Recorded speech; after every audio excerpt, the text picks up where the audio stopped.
Bones are amazing things. They hold us up. They support us.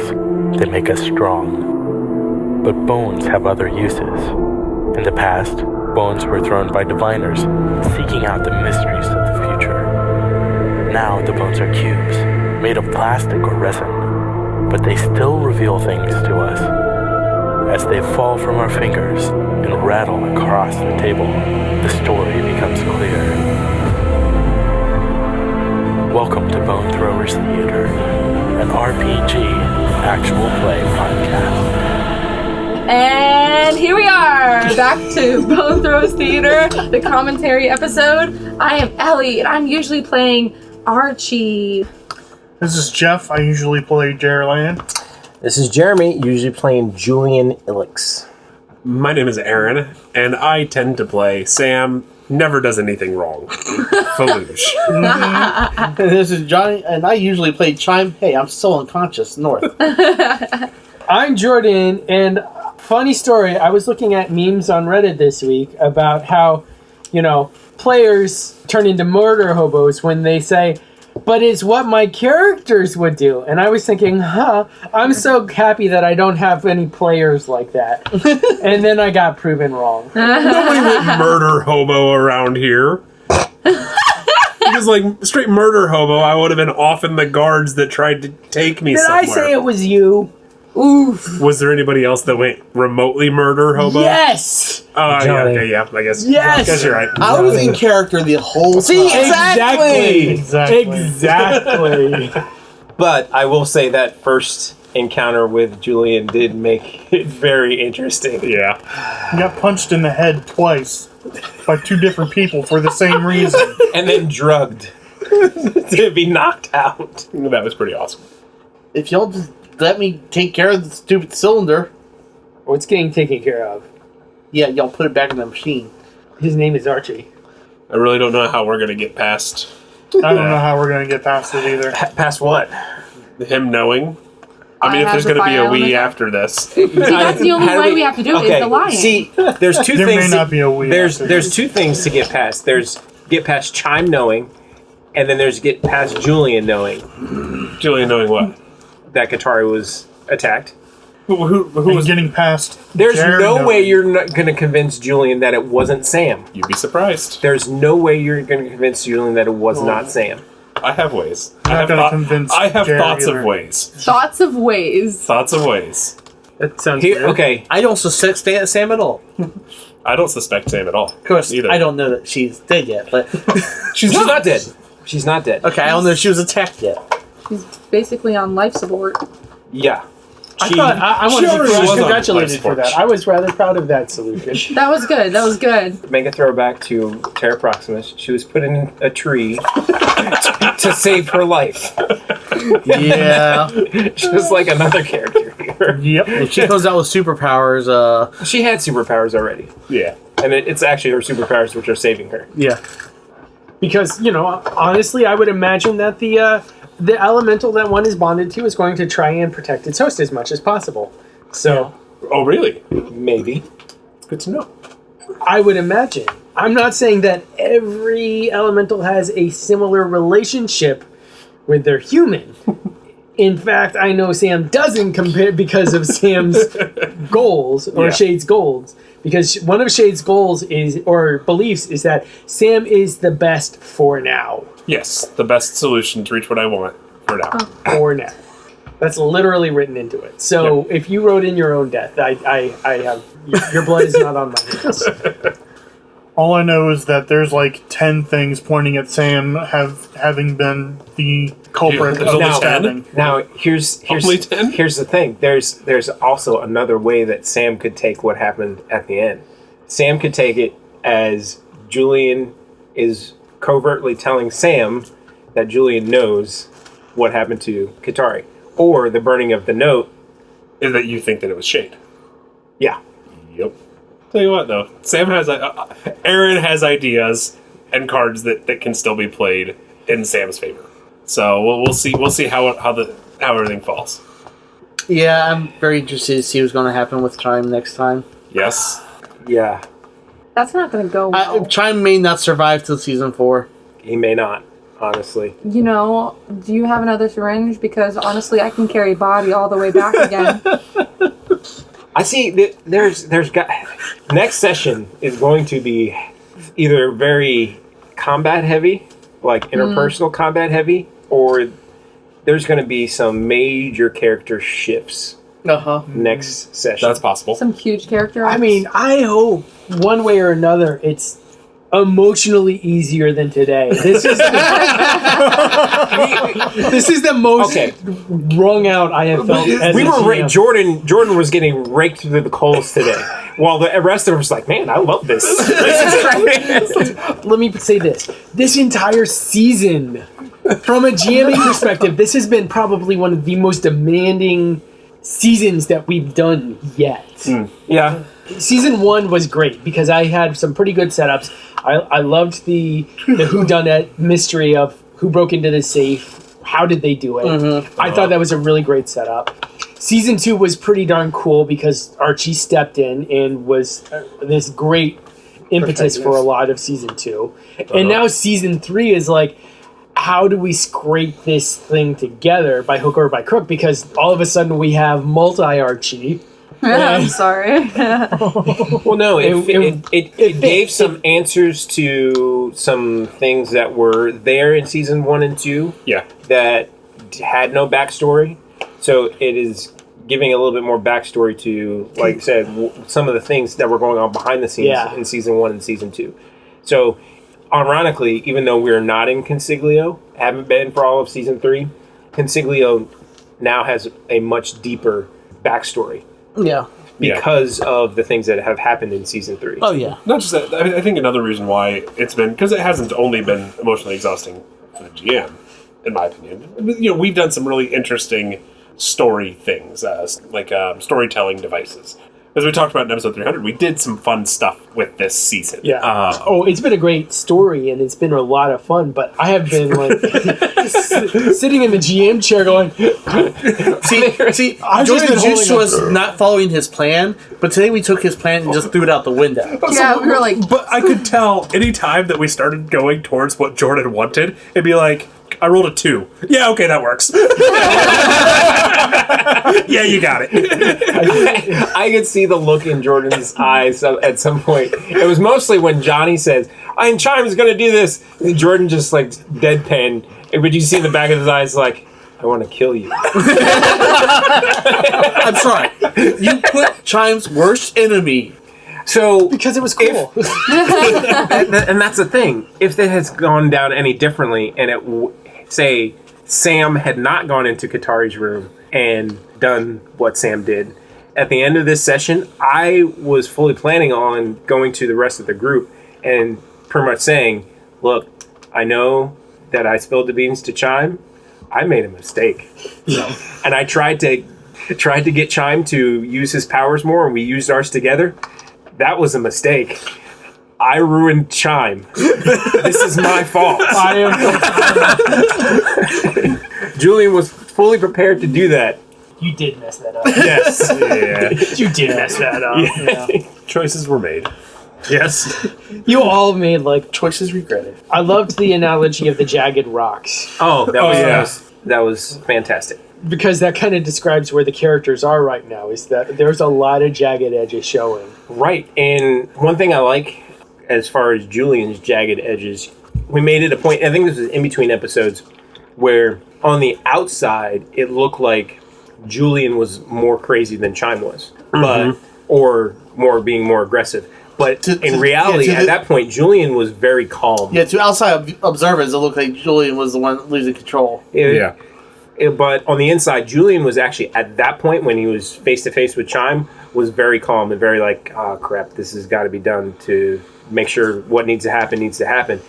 And if you notice, this part of the jagged edge of Julian, when Nidog decided to use the memory of his mother's voice, that's when Julian kind of jolted. Yeah. And, okay, you saw, that's a raw nerve that got hit. Yeah. Well, part of the thing was I was like, I've been hanging on by my fingernails to the plot of this, trying to keep it in some shape. I wanted to take something that you had bounced off of and kind of mutate it a little bit. But I like it because it fits with an idea that I was I was actually running with at the beginning when the whole thing with Chime happened. I was thinking about that at the end of the last session. I was like, all right, how is Julian going to really react to Chime going off the rails? And it came back to Julian sort of not progressing in the ways he was thinking, but to sort of fall back in, going back to saying, like, I need to go back and trust my first instincts rather than give the benefit of the doubt. Yeah. Where his first instinct was not to trust Chime. Chime is a mess. He's not going to be doing anything that's beneficial. And then I still say the android started it.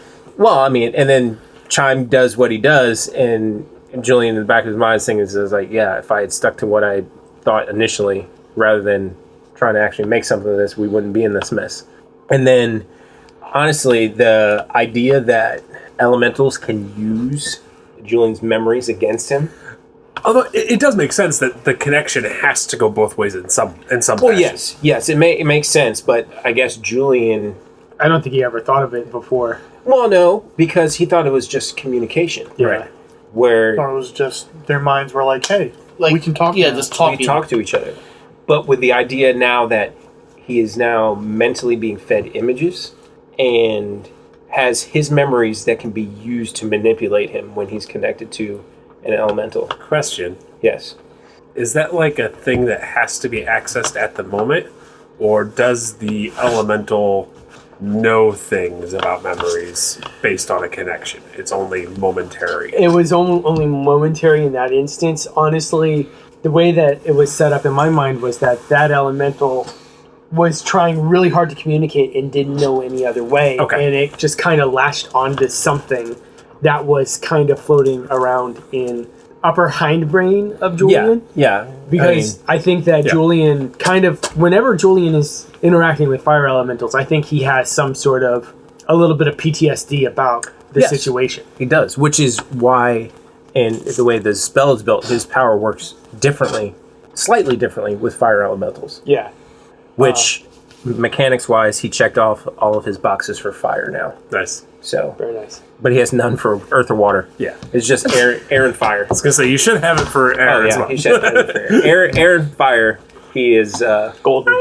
golden. Now he can choose whether to give that person, that elemental, a benefit or That elemental. a disadvantage or nothing, no effect. Yeah. The other thing that Aaron, the player, would like to point out about Sam. Sam thought we were leaving. Otherwise, Sam would not have tried to off Katari at that moment. Sam was very sure we were ditching the animal preserve. Julian was very sure we were ditching the animal preserve too. And so that's where Yeah, Sam... we would have if it weren't for him. Yeah, and so Sam was more or less, all right, we're on our way out. Let's make sure this is taken care of. No one's going to know. And then someone else had to go throw a wrench into the whole plan. Wasn't me. Nope. It was definitely Jerr. Jerr. Yeah, Jerr. Jerr's the problem. Jerr's the one who went back to the hospital with them. Actually, no, Jerr did not. You two SOBs. Jerr was the one who was actually probably, well, Mostly following the GM's plan. no, I would say that he was the one who, he's, like, ever since we've been at the Animal Preserve, Jerr has been very much about trying to heal people Yes. and try and grow as a person. Even though he was Well, I've been that way ever since we left Consiglio. basically, well, I guess that's what I meant, for all of season 3. Yeah. But I feel like you were really proactive today, and I really appreciated that. Well, I was thinking earlier too. Now that Jerr knows that the root virus can be cured, he's going to have nightmares about killing that poor child. Season 1, Abel. Yeah, Abel. Was Abel... No, we don't even know if Abel had the root virus. No. We just know he had somehow Multiple. been bonded by multiple... Yeah. Multi-bonded. Yeah, but Jerr knows that that's from elementals being stripped and put in place and manipulating that whole. Abel was probably forcibly bonded. but it probably was a different effect than The root what was virus. happening to the. Oh yeah, Yeah. probably was a different effect, but now with the knowledge of What if what if that was that will what wreak havoc on Jerr? that will wreak havoc on Jerry. Here's the kicker, though. It wasn't actually Jerr that killed Abel. No, but Jerry's going to feel like it was. It wasn't Sam. It was Julian. It was Julian. Yeah, but it's still going to give Jerry nightmares because he's going to be like, I could have healed him somehow if I were at that point in my emotional state of not hiding. But you were still very much hidden at that time. So, like I said, in things that'll be interesting to see next time, what happened to Chime, between Chime and Archie. And I don't know if going to go down. Something's going to go down. And I don't know if I expressed it well this way, but I tried to make the distinction that Julian is realizing that there is a programming side to Archie that can be trusted, but it's the elemental influence that can't be trusted. That's a big thing for Julian. That's a big shift in perspective. But in general, Julian, it's also a return to an original state, because you were very distrustful of any elemental influence at the very beginning, season 1. Yes. Yeah. So it's also a return to a previous, whereas at one point you had started to trust Shade a little bit over Sam. Yeah. That was towards the middle of season 2. Yeah. And so now you're back to being distrustful of elementals. Another thing about trust, like, I noticed you were a bit surprised and taken aback by Archie coming forward and saying that he trusted you the most. Yeah. Why? That whole conversation had Julian's head, like, being taken back because there was something that Sam said too. It was like, wait, what? No. You that's obviously not true either. Because the whole interaction on the journey had been very, like, anytime it came up to Archie mentioning Julian was like, hey, Julian, this and that. And it was very... You gotta remember that I'm also rebooted, so I also have my past memories as well. Well, So- yeah. It's also like 2 different personalities into one. I mean, I'm the young, rebellious Archie, attitude Right. Archie, but then I'm also this... Which is why Julian said at 2 different points, do we really even know who Archie is? Yeah. That's fair. Well, you gotta bear in mind, you also were the Very only much. one who...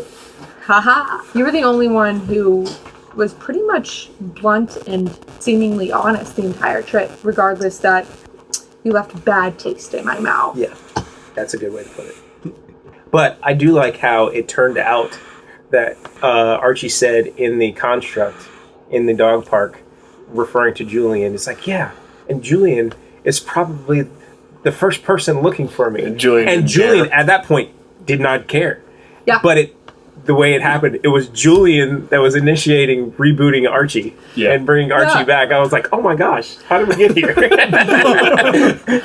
And I tried not to, like, metagame it, but, like, knowing that you were behind me, I relished in the thought that we could play that out where you're just like, yeah, it was I who saved you. 'Twas my idea. Like, no. I didn't even caught that. Julian was like, yes, I did. Kind of like, Yeah. taking it the wrong way, but yeah, I guess you could say that. See, yeah, speaking of metagaming, that's where I'm going to have a really hard time next time. Trying to figure out exactly how Chime would react, and now how I think you would react, knowing what all y'all were saying around Chime being unconscious. You do have to remember that Jerr Oh, I know. eased That's what your I'm saying. soul. That's what I'm saying. I have to remember. I have to not metagame. And you don't know that it was Jerr Julian used your soul. that came up behind you. Well, that part I can deal with. It's the conversation that went on with Archie and everything afterward. The should we lie to Yes. Chime conversation. And then what I had said... That was an interesting conversation. What I too. said that made you that you were surprised about was I've trusted everything you guys have said. Oh, yeah. And you kind of gave me a funny look. Yeah. Julian didn't believe that Sam was actually trusting of what other people were saying. Of course. Why wouldn't I? You trust So people always say what they're going to say. Yeah, I think that's one of the interesting things about Sam is that Sam knows that people tend to lie, but Sam trusts that people say what matters. And I think that's where Sam is. You know, if our survival relied on whether or not Katari stayed alive, Sam would make sure Katari stayed alive. If our survival relied on whether or not you guys knew something about Sam, and you saw that really early on, season 1, as soon as Julian and Sam started working together towards a common goal, Sam was completely open about her and Shade. Yeah. While Sam is untrustworthy, I feel like, and Sam feels like, that when it matters, Sam can be trusted completely. Would never lie or deceive about a mission-critical piece of information. And trusts that the rest of the team would do the same.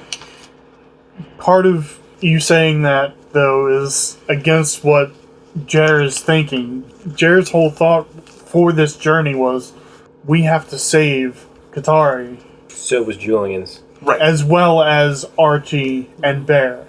But Sam doesn't see that as part of the direct mission. It's more finding out what's going on rather than saving Katari. Which is why Sam has been trying to poison Katari the entire way. Mm-hmm. Or at least kind of trying to poison her. Yeah. Passively poisoning. Yeah. Poison. So another reason why I said I think needs to be some huge character shifts next session has to do with an idea that has been kicked around for Julian to be willing to work with the fire elemental that was in Choler. Mm-hmm. Mm-hmm. That's a big thing that, for similar reasons, similar but very different reasons at the same time, Chime and Julian have to get over that type of hurdle. Mm-hmm. And I've been thinking that for a while, since pretty much all of season 3. Would Julian ever get over that hurdle? Mm-hmm. So there's been some ideas that have been kicked around over messages and stuff like that of how to do that. And I think some of the things that happened kind of set that up in a big way, especially now with Julian sort of tearing off out of the hospital on his own. And Julian's full intent is he's going out into the animal preserve, like not in any facility. He's going full Tarzan. Yeah. With the intent of still trying to influence and come back somehow. But right now, he doesn't want to be around, in his words, any of you fools. So, Jerr, concerning Sam, now completely knows that it was Sam who was poisoning and tried to kill Katari the entire way. Thinks he knows. Fairly convinced. Fairly convinced. And part of his ideal is that everyone can change. So this entire trip, he's been suspecting that someone has been doing the wrong things for probably a confused reason. But then with the healing of Katari... and then the immediate murder. And then the immediate murder of Katari... Katari's still alive. She's still alive, but the attempted murder that he's been giving whoever it was, now knowing Sam, suspecting strongly, without a doubt, Sam. Next time, give her sabotage of the equipment. Yeah. Would have been easier. Less suspicious. Yeah. Far less suspicious. Or even just removing the air from her lungs. Now that would be obvious. I think that would have been obvious. Because it would have had to happen long term, and then the beeps would have started, like, Aaron knowing this part. It would have had the same effect. Suffocation takes longer than stabbing somebody. Either way, he's been giving you, whoever it was, a chance the entire trip to change. Use Shade to put some air into the IV. Yeah, that would have worked. Well, yeah, that's why I was talking about the... I know. If you put air into the IV, then he could be out of the room completely. Yeah. It was good the way it went down. Yeah. It actually made things easier for me. Oh, coming up with ways to murder people. Such a wholesome game. I mean, some of us need more practice at it than others, I guess.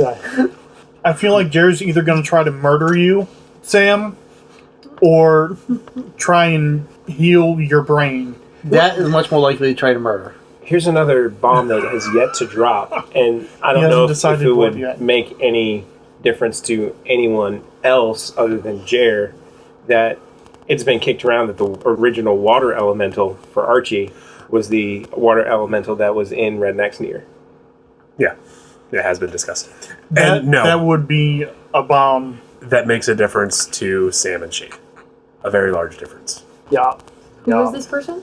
He was the original founder of Healing Hands. Oh, okay. He was Alexander Jer's teacher. Turin. Alexander Turin. Oh, okay.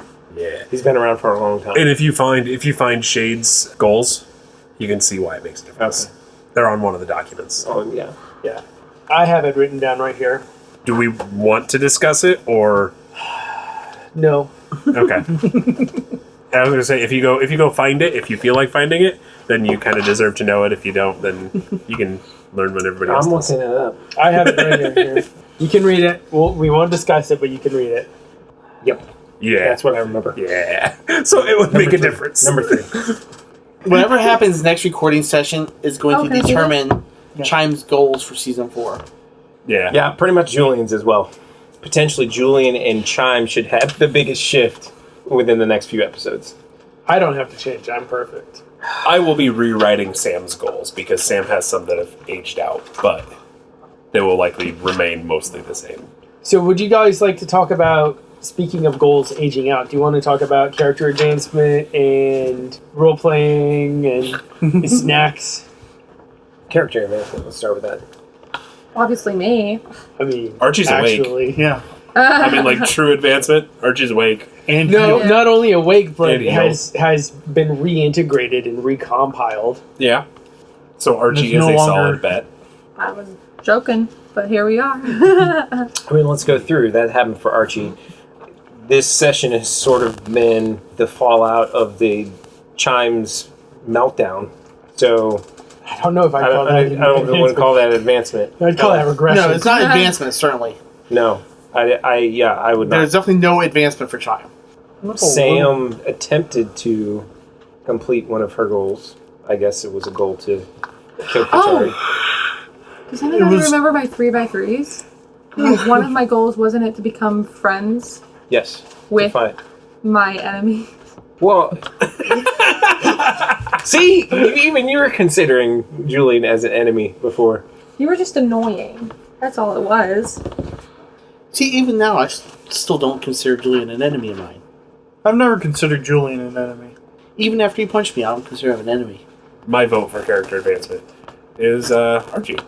I would say so as well. Season-wise, Archie has done some phenomenal advancement. Yeah. Yeah. Well, I mean, I had I- multiple characters to play. I could say Jerr advanced a bunch as well with the healing properties. He was able to heal an elemental that wasn't bonded. Mm-hmm. Yeah. That was a challenge, especially with a gun-toting, freaking out Chime behind him. And being able to heal the elemental of something that you had not identified. Yes. The integration. Integration whatever, syndrome. sickness. identifying that there was a problem and being able to correct that issue. Jerr has had a couple of steps forward, but nothing like being Reborn. reborn.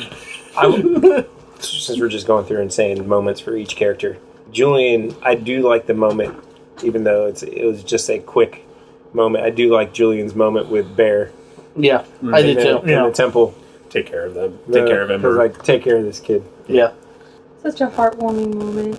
That's where I was playing with that weird game over here. Not weird, it's an awesome game. This awesome game over here. And I just, that was the moment I'm just like, and I looked up and I'm like, aww. Julian was really just like, Bear, come on, let's go. Right. Let's go. And he's like, no, I want to stay. Julian's like, well, all right. Respect. kid. Respect. The beginning of an era. I'm not going to cheer up.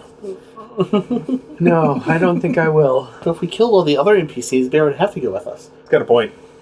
Wow. And we're not going murder hobo or anything. No. I will. Maybe I a will. fifth I will point. season where we come back. No fifth season. I will point out we might get Jordan's initial goal from season 1, where he intended Serrani to take over and be the more Qatari role. Yeah. I think that might end up happening Well, Katari is kind of stuck in bed for now. for now. You got to heal her again. Julian already has plans. No, she grew an exoskeleton to help her move around. Oh, really? Oh. Yeah. Man, that sucks. I am Groot. Right? Anyway, so we That have sounds one like- vote for Sounds like Archie. Archie. Yeah, I would say Archie. Sweet. Archie gets a CP. Role playing. Role playing. I think, You pointed at me, so no. Julian had a ton of roleplay in this. He did. But I'm not gonna lie, I really liked the moment where you were like, yeah, give me that gun, and you marched into the building. I loved that moment. I don't know why. I liked that moment. I felt like it was actually out of Sam's character to enter the building finally. I mean, outside of as I mentioned, Sam is very team player. Yeah.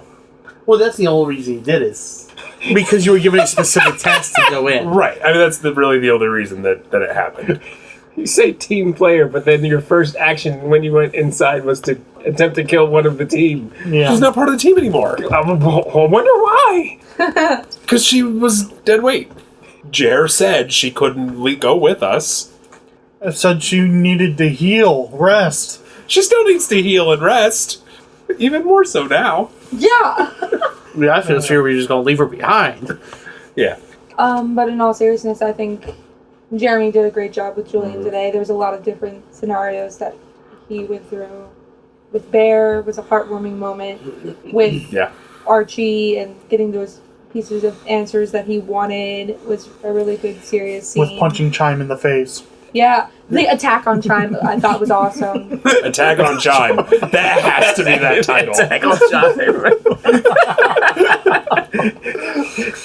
Poor Chime. what are you talking Or about? attacks on Chime because he got hit twice. Got hit twice. Chime just wanted to make sure that thing was in his sight. That's all. But you were being super aggressive about it. Because y'all kept arguing with him. I don't think anybody actually argued with Chime. They're like, Yes, they did repeatedly. Uh-huh. I mean, there was a huge argument. I had no between- problem following Julian, with Julian carrying it. But then Julian said, "Go away with. Well, I'm taking this with me." And then Jerr wanted to give the thing over to the androids. Y'all didn't argue so much. Well, I mean... let me just put it this way. I think that Johnny and Aaron both interpret things in a very literal, if A, then B, then C fashion. And I think that factors into your role-playing choices sometimes. Yeah. Yeah. And I would say, and that's what I was just about to say, I would see where Chime's roleplay was most character-driven tonight. Mm-hmm. I don't know if... It was the best role playing. I don't know if it's as strictly true to character because... Right. But Oh no, if it's complete opposite of his known character. But if Right. we go back to the whole feedback loop that we had talked about from the previous session, Yeah. it could be some of that. Yes. So I can see that as a And that's what I was rolling with. That's why Jerry wanted to heal him. And honestly, like, being knocked out right after that is probably the best thing for Chime. Mm-hmm. Yeah, in the back of Julian's mind, he's like, I created this monster and I don't know how to stop it. I just need to knock him out. But role playing, I'm going to agree with Ellie and say that Jeremy did a really good job. It's not the fact that you played a lot tonight. It's the fact that you had so many, like I said, so many different Good moment. Really good good moments. moments. Yeah, they weren't all the same.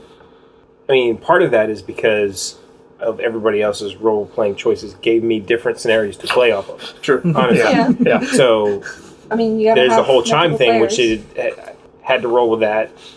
And I don't know, there were moments with Archie. I don't know, I really like that air gap room scene, that whole entire thing of being there when Archie was waking up, and then Julian removing himself and like contemplating to himself whether he could actually be on board with this or not. But I do think there were some good role playing moments that Aaron, you had. With what's her name in the air gap? When you went to go find Archie. Well, when I first talked to Serrani. Yeah, Serrani. That's her name. Then outside with Julian when you came across it, when you were gathering bodies. Oh, when I asked for a gun to go back in. Yeah. Yeah. I think that whole scenario of you needing to request a gun And was good. And Sam is very understanding that people do not entirely trust Sam. What actually happened to your gun? I forgot. Jerr took it. Jerr took. Because I shot at Julian. Yep. And then Julian gave you another gun. And that's why when Jerr asked how I got a gun, I was very clear Julian gave it to me. But that's also why when you handed Sam the gun, Julian backed away slowly. With the rifle at the ready. Ready to shoot from the hip. Don't shoot me. And it was out of just pure frustration that Chime was off the rails and couldn't be talked to in any fashion. So we have 2 for Julian already, right? 3 for Julian. 1 for Sam. I was thinking of Sam. Okay. So Julian gets it, though. Because 3 for Julian. Sweet. Yay, points. 8 points. Well, how many are we all getting? 10. 10? Yes. I'm sure you're thirsty for those tonight. Yes. I spent a lot. You did. You spent what, 6 six fate points? fate points and 6 character points. I'm going into next session with 4 fate points. Yes, I know. So it's Jerr, right? Yep. Now, they might be necessary. Because... They just might. And I'm wanting to spend my character points, and a part of me is like, I don't know if I should. I don't So have see, enough I need to to spend. spend some. I can up my physique. I have about 34 right now. Yeah, you might need to up your character I some. think I might keep it a secret in case somebody else might be trying to. So You're going down, one way or another. Should I spend 30 character points and boost my physique? I'm going to. Yeah, you should. I'm trying to decide what am I going to need next time. I have 34 I'm right gonna now. do it. I'm gonna boost my persuasion so that next session, end of season 3, when I drop a fate point on elemental persuasion, Julian will be rolling 20d. That's a lot. Julian is the 20d damage cafe. So you're at 9 right now? I'm at 9 plus 2. I boosted presence, meaning that I only have 4 character points going into next session. Meaning you stole from some poor children on Christmas Day. Yep. Boosted from presence. I don't think that OpenD6 has any major, huge buys that you can do. Like, in the Star Wars game, you could spend, was it 20 or was it 40 character points? Like, you could go from being a non-force sensitive character to spending It was 50. 50? Yeah, I did that once. After the Sith tomb, I acted like, well, that's not Yeah. my character. He's force sensitive now. That's a good place to make you force sensitive. Yeah, right. But I don't think there's anything like that in OpenD6 No. that gives you such major advantages. Not in open. Maybe in specific systems built off of open, but Yeah. So if you think of outside of advancing your standard character, like attributes or skills, if you think you might want something a little extra shiny, maybe we can talk about it and see how to. I get something. thought the book had some way to do some of the spend character points for some of your secrets, or You can do that. You can your flaws. yeah. You can. I think you can. let's see. That's I need to adjust my special abilities as my powers have grown and my personality's changed. Well, and I like how Jeremy, I almost said Julian, has specific rules for how Yeah. that works, and that's kind of nice. Your how special you're- abilities. Special abilities. and advancing your special. Well, yeah, ability. my special abilities have always been completely passive. Right.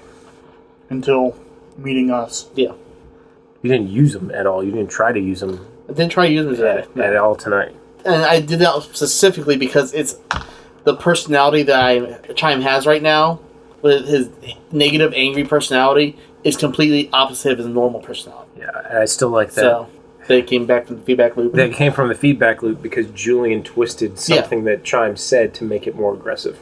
Yeah. Oh, I agree with that. Yeah. But I'm saying the reason his abilities haven't kicked in is because his abilities are used to calm people, and without him being in a calm state or even in a panic state. But maybe You're thinking theories of how to... how to advance that, and I think. So hey, food. Yeah, let's get to the snack, and then we can talk some fun Food. stuff. Food. We had good food. There was some. Yeah. There was some really. Oh, Oh, today. gosh, food. I'm so That's full. so that I'm so full. I've been Yeah. full since. Yeah. 2 o'clock. No, I've so been full full. since noon. Yeah. So, I brought a chorizo Hash hash brown. brown breakfast casserole. which is quite tasty. That was Yes, really it was very good. good. I made cheese and apple craisin meat hand pies. Mhm. Which were also very good. Mm-hmm. I made some Yummy chocolate chip cookies homemade Oh, chocolate gosh. chip cookies. that were These still are so warm. good. What more they got here? and then I a told you side this dish bonus of points. Takis, but Taki rolls, but those don't count. Yeah, they do. Oh, they- Yeah, they were broad. They were broad. They count.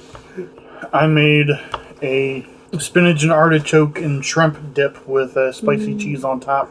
Mm-hmm. And I brought Kahlua Oreo cheesecake balls. Which were also very good. I guess I also brought the crackers. I for non-credit, I brought a cast iron skillet giant cookie. Yes. Yum, yum, That yum, was yum, yum. giant. a deep dish cookie. It was Deep dish The cookie. thing was like 2 inches tall.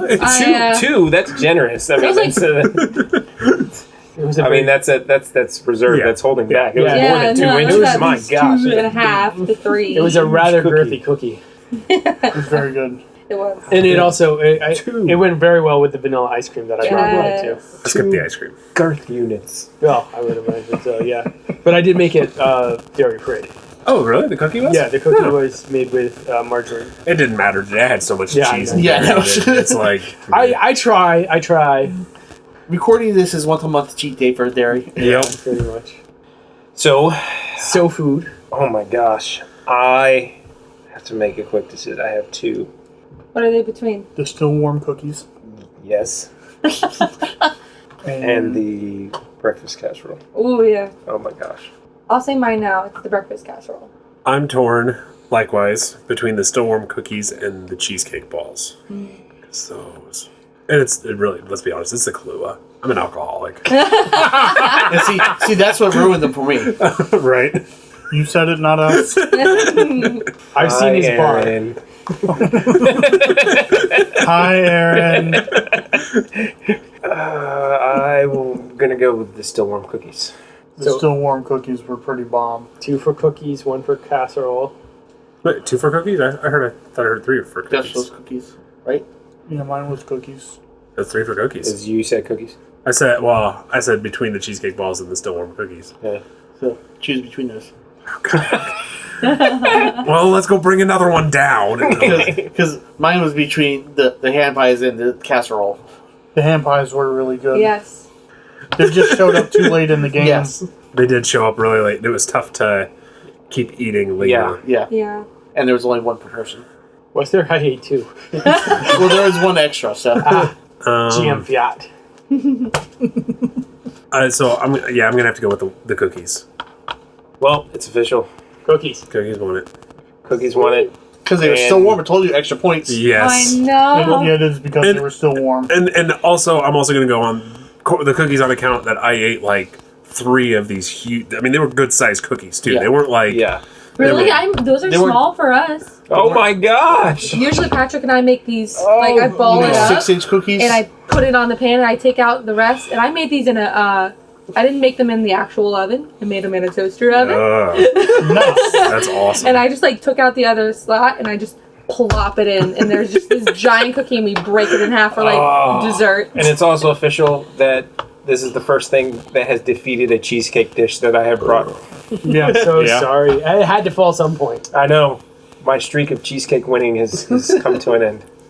Well, thank There was Patrick, one time because where that it was his tied idea. and it got a dual He called point. me at 6 o'clock last night. Oh, you need to make cookies. I'm going to the store now. And it was the 2 different types of chocolate. I mean, there was like the Yeah, bunch I think of it was the stuff 2 that different rolled types of into chocolate that. that did it. Mhm. I used 2 different types of Never chocolate use too. chocolate but chips. Always use chocolate bars and slice them up. You did. actually, 3 because there was white chocolate drizzle on top. I'll have to remember that for when I make this giant cookie again, because I think this is going to be a standard for the house. And there's baker's chocolate. That's what the dark chocolate was. The thing about the giant cookie was that I made one for my wife with gluten-free flour, because Jackie can't have regular flour. And she's like, well, you still have some flour left over from when I was out of town. I'm like, yeah, I do. So I made this one with real flour, and it was a lot lighter than the gluten-free flour. Like, it was a lot airier. Yeah, Yeah. that makes sense. I was expecting a much much denser cookie. Yeah. I was very surprised. It was almost like a cake. Yeah. Yeah, it was very cakey. It's good.